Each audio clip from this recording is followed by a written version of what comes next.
करते रहते हैं। इस प्रकार श्री युगलवर के इस दिव्य प्रेम का मार्ग स्पष्ट हो रहा है।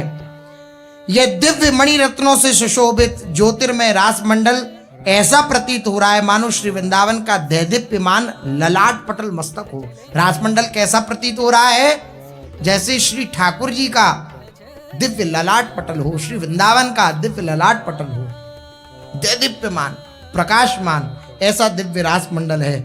यहाँ रास मंडल पे दिव्य ब्रजवासी बालकों को युगल स्वरूप, ये साक्षात श्री ठाकुर जी हैं। इनमें ये भावना नहीं होनी चाहिए कि छोटे छोटे बालक हैं, स्वरूप बना दिया है, ऐसे ही है नहीं।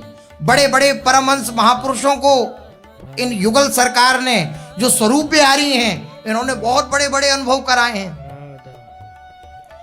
श्री टटिया स्थान में जो अभी वर्तमान में महाराज जी, इनसे पहले और उनसे पूर्व श्री स्वामी श्री राधाचरण दास जी महाराज, जो टटिया स्थान के महंत हुए, जिनकी दर्शन करती है सोहनी हाथ में रहती है, ऐसी छवि के दर्शन किए होंगे आप लोगों ने। उन महाराज जी के समक्ष एक गृहस्थ परिकर पहुंचा। बहुत दिन से सेवा कर रहा था और बड़ी उसकी सेवा में भावना और बड़ा गुरु के प्रति समर्पण। जो गुरुदेव आज्ञा कर दें, स्वामी जी जो आज्ञा कर देते, बस उसको अपना जीवन मान करके उसका पालन करने के लिए।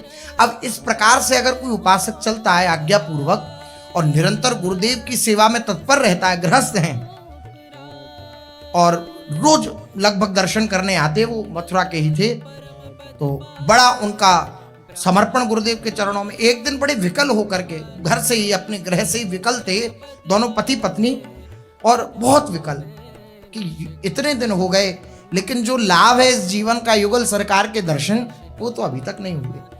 तो बड़े विकल थे, अश्रुओं को प्रवाह करते हुए श्री स्वामी जी महाराज गद्दी पर बैठे थे। श्री राधाचरण दास जी महाराज तो गद्दी पर बैठे हुए श्री स्वामी जी अपने ध्यान मग्न अवस्था में श्री प्रियालाल की दिव्य लीलाओं का चिंतन कर रहे थे। इतने में वो गृहस्थ परिकर आया और हिलकियां मार मार के श्री स्वामी जी के समक्ष रोने लगा।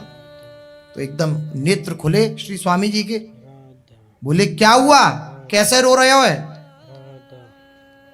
महाराज जय जय, जीवन बीत गया, अब मृत्यु का समय निकट आ रहा है, लेकिन युगल सरकार का साक्षात्कार नहीं हुआ। ये जीवन कहीं ऐसे ही नहीं चला जाए। आप जैसे महापुरुषों की कृपा हो जाए तो हमें भी युगल सरकार का दर्शन हो जाए। अब स्वामी जी पता नहीं किस भावावेश में थे उस समय, तुरंत बोले अच्छा तो युगल के दर्शन करने हैं? जी महाराज, तो चलो जाओ बरसाने, और बरसाने में मोरकुटी में तो युगल सरकार के दर्शन हो जाएंगे, अभी चलो जाओ तुरंत। तो उस समय इतनी व्यवस्था नहीं थी ये सब वाहनों की, तो बेचारा जैसे तांगा वांगा करके, और वो वहाँ संध्या का समय था जब स्वामी जी के पास आया, तो रात्रि के लगभग 9 या 10 बज गए पहुँचते पहुँचते मोरकुटी। अब मोरकुटी में श्री स्वरूप सरकार विराजमान थे।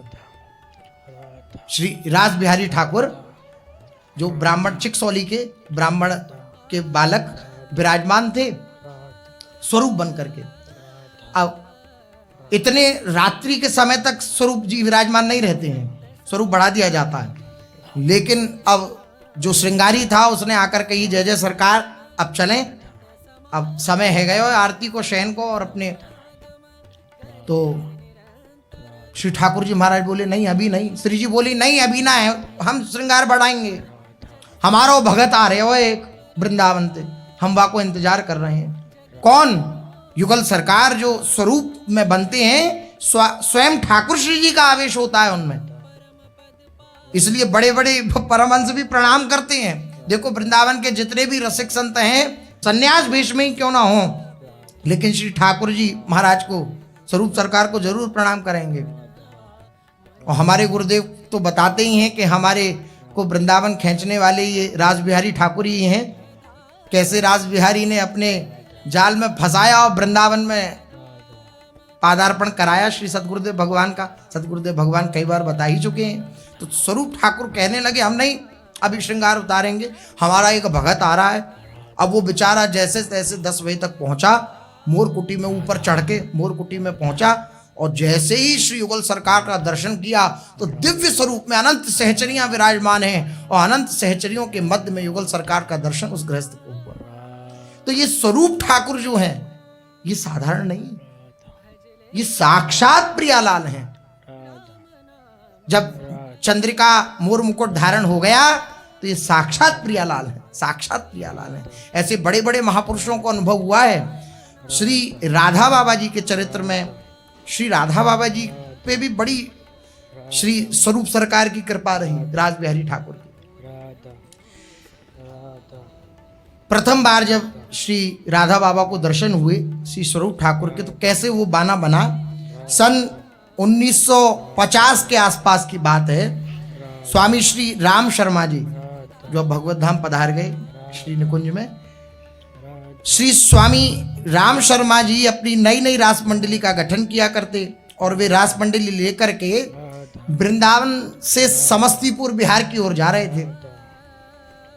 यात्रा बहुत दूरी की थी, अतः वृंदावन में श्री मोहनलाल जी विराजमान थे। उन्होंने सुझाव दिया कि अगर आप लोग बीच में 1-2 दिन गोरखपुर ठहर जाएं तो आपको एक जो थकान होगी समस्तीपुर बिहार तक पहुंचने की वो थोड़ी कम लगेगी, 1-2 दिन ठहर जाए। तो ये सुझाव अच्छा लगा स्वामी राम शर्मा जी को। श्री मोहनलाल जी ने श्री ठकुरी बाबू के नाम एक पत्र भी लिख दिया। गोरखपुर आकर श्री राम जी रास मंडली श्री ठकुरी बाबू के यहाँ ठहरी, जो रास मंडली थी दिव्य ठकुरी बाबू के यहाँ ठहरी।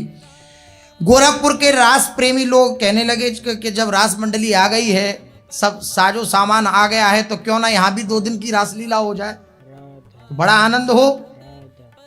यह प्रस्ताव स्वामी जी को स्वीकृत हुआ, राम शर्मा जी को। अब भाई रामदास जी जो थे उन्होंने जालान के आग्रह पर ही बाबूजी रासलीला देखने के लिए गए। मतलब बाबूजी को कहा और श्री राधा बाबा जी को संपर्क किया कि रासलीला हो रही है, आप सब आए कृपा करके। तो बाबा आए और श्री भाई हनुमान प्रसाद पोद्दार जी महाराज भी आए, श्री बाबूजी जिन्हें कहते हैं, वह भी आए। बाबूजी पास में ही बाबा का आसन और दोनों एक टक श्री युगल सरकार को निहारते। जो ही मंच का पर्दा हटा और बाबा ने सिंहासनासीन श्री ठाकुर स्वरूप को देखा तो बाबा को उनमें एक विचित्र आकर्षण लगा, क्योंकि सिद्ध महापुरुष, उस उच्च कोटि के महापुरुष, ऐसी किसी स्वरूप में आकर्षण हो जाना ये स्वभाव में ही नहीं। और ठाकुर के दर्शन करे तो एक स्वाभाविक आकर्षण श्री ठाकुर जी के श्री विग्रह में जो स्वरूप सरकार विराजमान है, श्री राज बिहारी ठाकुर। ठाकुर स्वरूप में बाबा को ब्रजेंद्र नंदन श्री कृष्ण की एक प्यारी सी झलक दिखलाई दी। बाबा ने परीक्षा लेने के विचार से कि मेरा भ्रम हो सकता है चित्त का, तो उनके हृदय में भाव तो हेलो दोस्तों, कैसे हो आप सभी लोग। तो मनी मन करना कुछ नहीं, वीडियो को लाइक करके चैनल को सब्सक्राइब कर देना, कमेंट में एक प्यारा सा राधे राधे राधे नाम लिख के जरूर जाना। उसको सत्य तब मानो जब